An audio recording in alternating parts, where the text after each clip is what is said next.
Hello दोस्तों, welcome करता हूं मैं आपको आपके अपने YouTube channel civil engineer APH में। तो दोस्तों, जो हमारी आज की वीडियो है ये दूसरी वीडियो है हमारी, जो कि हम ओपन चैनल फ्लो के बारे में डिस्कस कर रहे थे। तो आज की वीडियो में हम मोस्ट इकोनॉमिकल चैनल सेक्शंस के बारे में डिस्कस करेंगे। जो हमारे पास डिफरेंट चैनल सेक्शंस होते हैं, हमारे पास रेक्टेंगुलर चैनल सेक्शन होता है, ट्रायंगुलर होता है, ट्रेपिजॉइडल होता है। तो उनमें जो है मोस्ट इकोनॉमिकल चैनल सेक्शन के लिए क्या क्या क्राइटेरिया होने चाहिए, वो हम आज की वीडियो में डिस्कस करने वाले हैं।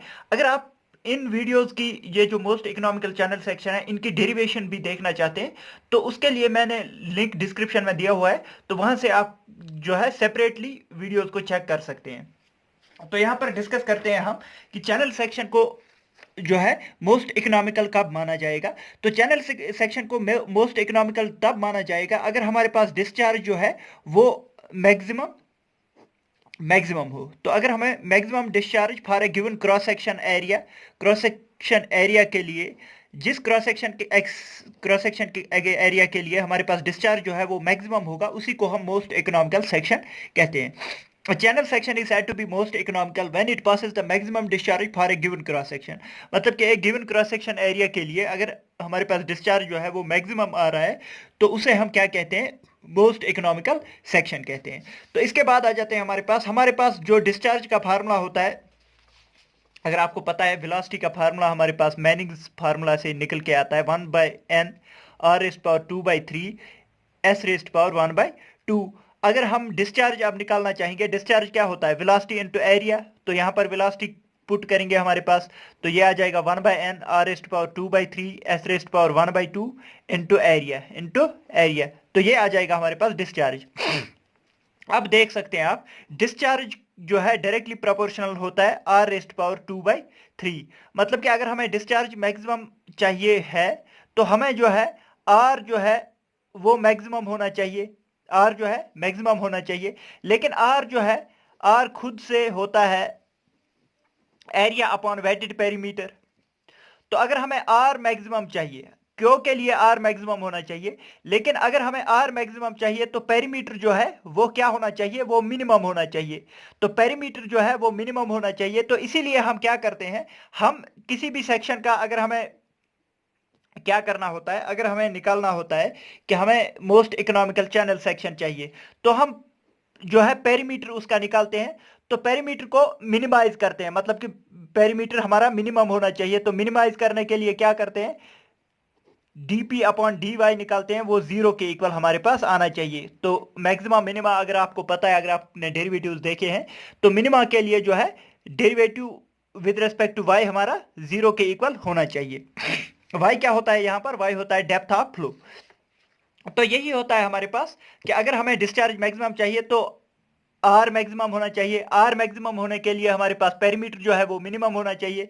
तो इसीलिए हम when wetted perimeter is minimum the discharge through a given section is maximum. अगर हमारे पास वेटेड पेरीमीटर जो है वो मिनिमम होगा, तभी हमारे पास डिस्चार्ज जो है वो मैक्सिमम होगा। तो हमें क्या करना होता है, हमें अगर डेरिवेटिव आप देखोगे, जो मैंने आपको डिस्क्रिप्शन में ये वीडियोस दिए हुए हैं, तो वहां पर हम आप देखेंगे तो हम पेरीमीटर निकालते हैं। तो पेरीमीटर को derivative with respect to Y निकालते हैं, तो फिर हमें कंडीशन निकल के आती है कि कौन सा सेक्शन कब हमारे पास जो है इकोनॉमिकल बन जाएगा। तो अब आ जाते हैं हमारे पास डिफरेंट सेक्शंस के लिए कि क्या क्या कंडीशंस हमारे पास होनी चाहिए।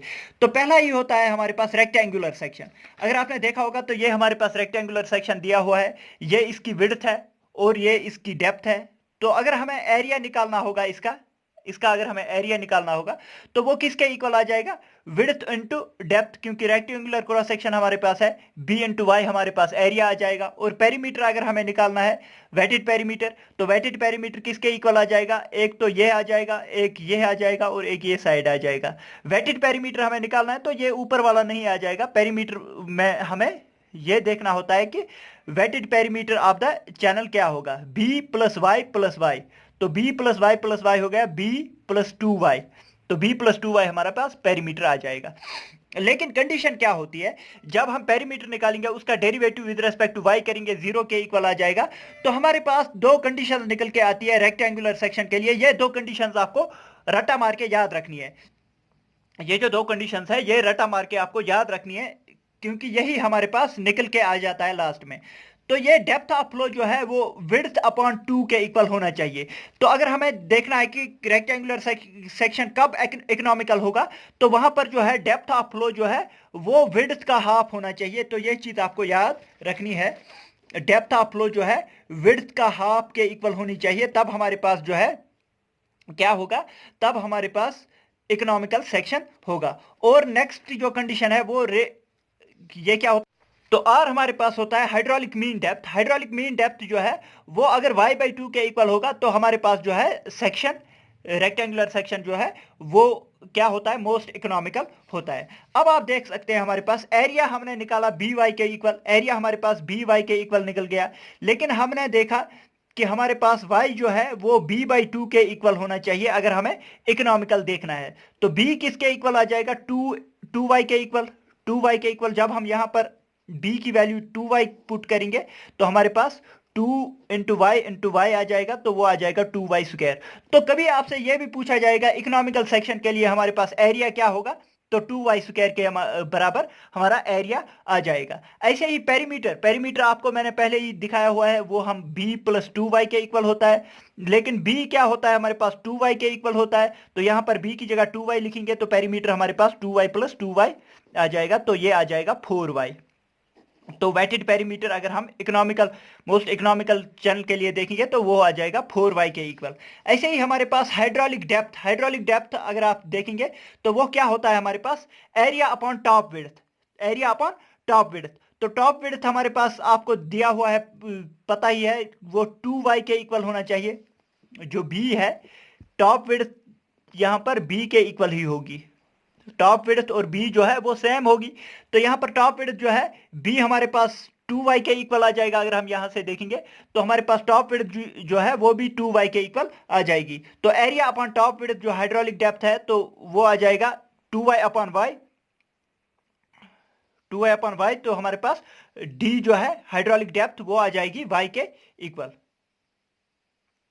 तो यहां पर आप देख सकते हैं हमारे पास एरिया अपॉन टॉप विड्थ जो है वो आ जाएगी y के इक्वल। तो नेक्स्ट आ जाते हैं हमारे पास ट्रेपिजॉइडल सेक्शन के लिए, जो आपको कंडीशंस याद रखनी है।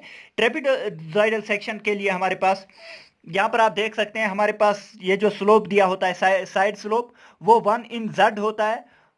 ये हमारे पास ट्रेपिजॉइडल सेक्शन दिया हुआ है। यहां पर अगर हम इसको थीटा मान के चलेंगे तो ये z है, ये डेप्थ ऑफ फ्लो जो है वो y है यहां पर। तो यहां पर हम अगर इसको देखेंगे तो ये yz के इक्वल आ जाएगा, यहां पर भी ये वाला पोर्शन जो है वो yz के इक्वल आ जाएगा, और बीच वाला जो है ये विड्थ ऑफ रेक्टेंगुलर पोर्शन, मतलब यहां पर ये जो रेक्टेंगुलर पोर्शन है इसकी विड्थ है। तो यहां पर आप देख सकते हैं अगर हम टॉप विड्थ देखेंगे तो वो आ जाएगा b+yz+yz b+2yz, b+2yz। और हमारे पास ये जो है ये b है और यहां पर ये y है।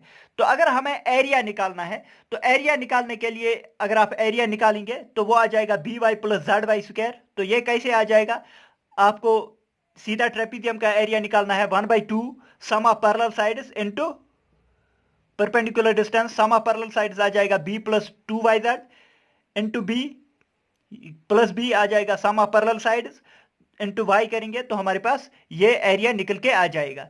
तो नेक्स्ट आ जाते हैं पेरीमीटर। पेरीमीटर क्या होता है हमारे पास, वेटेड पेरीमीटर आ जाएगा b+ ये जो हमारे पास पोर्शन है और ये हमारे पास पोर्शन है। तो इस पोर्शन को अगर हम देखेंगे ये आता है हमारे पास y√1+z²।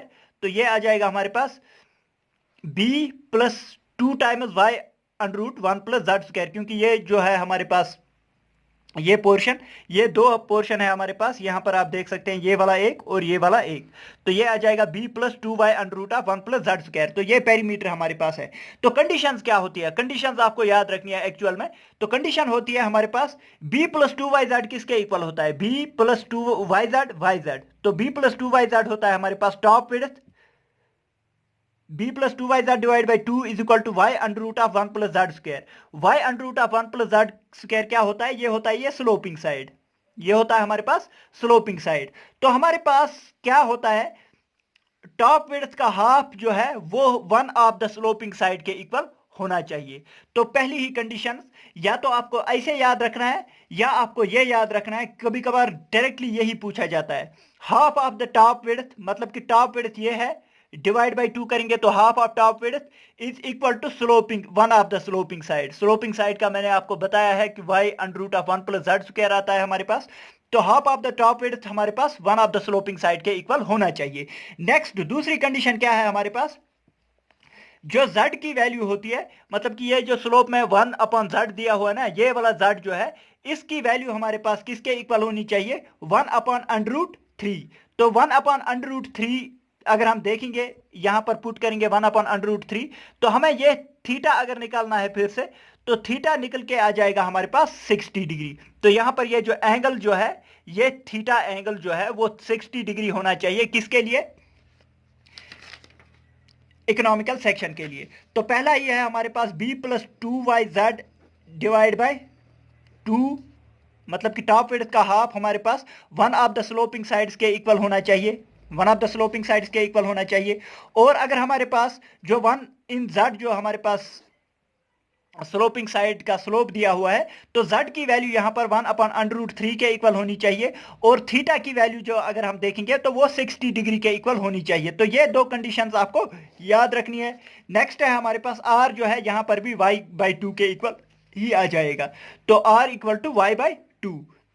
तो यहां पर आपको क्या करना है, अगर आप z की वैल्यू जो है यहां पर एरिया में 1 अपॉन अंडर रूट 3 पुट करेंगे, तो z की वैल्यू आपको क्या करना है, 1 अपॉन अंडर रूट 3 पुट करेंगे, तो हमारे पास ये जो एरिया आ जाएगा ये आ जाएगा अंडर रूट 3 वाई स्क्वायर के इक्वल। तो पेरीमीटर अगर आप देखेंगे तो पेरीमीटर के लिए z की value 1 upon under root 3 put करेंगे यहां पर, तो हमारे पास टॉप ये जो पेरीमीटर आ जाता है 2 अंडर रूट 3 वाई के इक्वल आ जाता है। और टॉप विड्थ अगर आपको देखनी है, टॉप विड्थ के लिए हम क्या करेंगे, बी वाई जेड। तो यहां पर b की वैल्यू आप पुट करेंगे या z की वैल्यू आप पुट करेंगे, तो हमारे पास टॉप विड्थ जो है 4y अपॉन अंडर रूट 3 के इक्वल आ जाएगी। और हाइड्रोलिक डेप्थ जो एरिया अपॉन टॉप विड्थ के इक्वल होता है, तो वो 3/4 y के इक्वल निकल के आ जाता है। तो ये चीजें आपको जो है याद नहीं रखनी है, लेकिन आपको जो है एरिया निकालना आना चाहिए, पेरीमीटर निकालना आना चाहिए।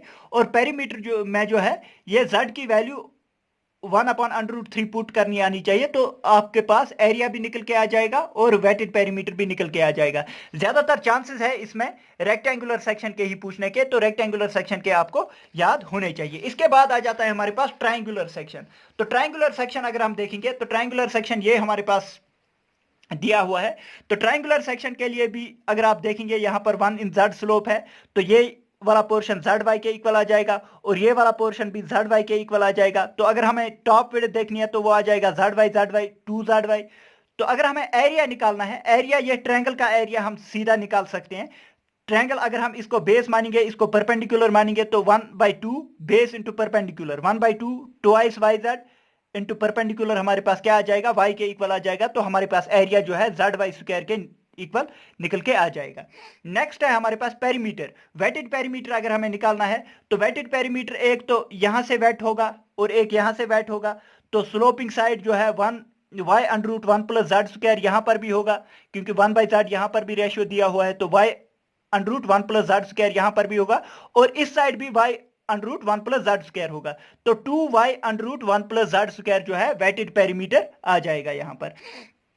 तो अब कंडीशंस आपको क्या याद रखनी है, कंडीशंस के लिए आपको z इज इक्वल टू 1, ये जो स्लोप है यहां पर z इज इक्वल टू 1 आना चाहिए, 1 इज टू 1 स्लोप हमें आना चाहिए। अगर ये 1 इज टू 1 स्लोप है, तो ये थीटा जो है वो 45 डिग्री के इक्वल आना चाहिए। ये एक थीटा जो है 45 डिग्री के इक्वल आना चाहिए, ये वाला थीटा भी जो है वो भी 45 डिग्री के इक्वल ही आ जाएगा। मतलब कि यहां पर अगर आपको ऐसा पूछा जाए कि वर्टेक्स एंगल हम कितना रखेंगे, तो वर्टेक्स एंगल कितना रखेंगे, 45 प्लस 45, ये 90 डिग्री होना चाहिए यहां पर। तो ये चीज आपको याद रखनी है। z इज इक्वल टू 1 आ जाएगा, थीटा 45, ये वाला एक थीटा जो है 45 आ जाएगा। अगर हम वर्टेक्स एंगल, पूरे वर्टेक्स एंगल की बात करेंगे, तो वो कितना आना चाहिए, वो 90 डिग्री के इक्वल आना चाहिए। और आर जो है हाइड्रोलिक मीन डेप्थ, ये आ जाएगा y divide by 2 under root 2। तो वो आप निकाल भी सकते हैं एरिया अपॉन पेरीमीटर निकाल के, तो वहां से आपको निकल के आ जाएगा। तो आप बोलोगे कि कैसे निकल के आ जाएगा, यहां पर मैं आपको थोड़ा सिखाऊंगा भी। R is equal to A under root A upon P जो है हाइड्रोलिक मीन डेप्थ होता है, एरिया अपॉन वेटेड पेरीमीटर। तो आपको z की वैल्यू क्या रखनी है, 1 रखनी है। तो हमारे पास एरिया जो आ जाएगा, तो वो आ जाएगा Y square divide by 2y under root 1 plus z की वैल्यू 1 रखनी है, 1 प्लस 1 आ जाएगा 2, तो ये y एक y के साथ कैंसिल आउट हो जाएगा, तो r जो है हाइड्रोलिक मीन डेप्थ ये आ जाएगा y अपॉन 2 अंडर रूट 2। तो ऐसे निकल के आ जाता है, बहुत ही सिंपल होता है अगर आप थोड़ा खुद से देखने की कोशिश करेंगे। तो ऐसे ही हमारे पास टॉप, अगर एरिया आपको निकालना है तो वो वाई स्क्वायर के इक्वल आ जाएगा, तो यहाँ पर z इक्वल टू 1 रखना है, तो ये वाई स्क्वायर के इक्वल आ जाएगा। पेरीमीटर जो है वो 2 अंडर रूट 2 वाई के इक्वल आ जाएगा, क्योंकि z हमें 1 रखना है, तो 1 प्लस 1 आ जाएगा 2, 2 अंडर रूट 2 वाई जो है पेरीमीटर आ जाएगा। टॉप विड्थ जो है वो 2 वाई के इक्वल आ जाएगी, तो ये है 2 वाई जेड वाई जेड, तो वाई जेड आ जाएगा 2 YZ, तो यहां पर z की वैल्यू 1 रखेंगे तो वो आ जाएगा 2y के इक्वल। और हाइड्रोलिक डेप्थ जो होता है एरिया अपॉन टॉप विड्थ, तो वो आ जाएगा y/2, तो ये आप खुद से देख लेना। लेकिन सर्कुलर सेक्शन के लिए आपसे पूछा जाता है, तो इसके लिए आपको थोड़ा रट्टा मार के याद रखना है। सर्कुलर सेक्शन के लिए अगर हम डेप्थ ऑफ फ्लो को d मानेंगे, स्मॉल d मानेंगे, डेप्थ ऑफ फ्लो को स्मॉल d मानेंगे, और जो हमारे पास सर्कुलर सेक्शन है उसका डायमीटर जो है वो कैपिटल डी मानेंगे, और यहां पर ये जो एंगल बन रही है इसको अगर हम 2 थीटा मान के चलेंगे, तो हमें जो है मैक्सिमम डिस्चार्ज के लिए आपको याद रखना है 2 थीटा जो है 308 डिग्री के इक्वल होना चाहिए। 2 थीटा जो है वो 308 डिग्री के इक्वल होना चाहिए अगर हमें मैक्सिमम डिस्चार्ज चाहिए होता है। ये आप याद रखना, मैक्सिमम डिस्चार्ज के लिए अलग होता है और मैक्सिमम वेलोसिटी के लिए अलग होता है। 2 थीटा जो है 308 डिग्री होना चाहिए, और डी बाई डी की रेशियो मतलब कि depth of flow upon diameter of the pipe, तो वो होता है हमारे पास 0.95, किसके लिए, मैक्सिमम डिस्चार्ज के लिए। तो ये दो वैल्यूज आपको मैक्सिमम डिस्चार्ज के लिए याद रखनी है। और मैक्सिमम वेलोसिटी के लिए आपको याद रखना है 2 थीटा की वैल्यू, यहां पर ये जो आप देख सकते हैं 2 थीटा की वैल्यू 257 डिग्री 27 मिनट्स आ जाएगा, और D by D depth of flow upon diameter of the pipe वो 0.81 के इक्वल होना चाहिए।